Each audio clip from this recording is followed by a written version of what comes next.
আমি আমার একটা গাছের লেবু শুধু সবাইকে দেখাবো। অনেক বিশাল বড় বড় এই গাছের লেবু হয়। আমি পারছি, সবাইকে দেখাইছি।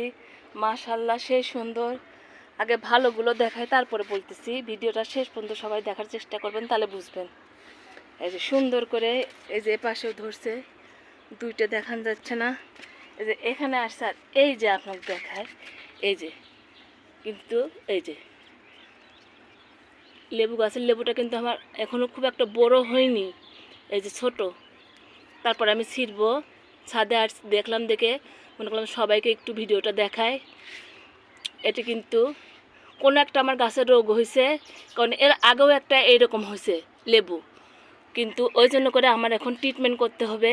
ক্যালসিয়ামের কারণেও নাকি এরকম হয়, ঠিকঠাক মতো লেবু পাওয়া যায় না। এর আগেও হয়েছে আমার। এখন লেবু যাতে ঠিকঠাক মতো পায়, ওই জন্যে গাছকে পরিচর্যা করতে হবে, গাছের খাবার দিতে হবে।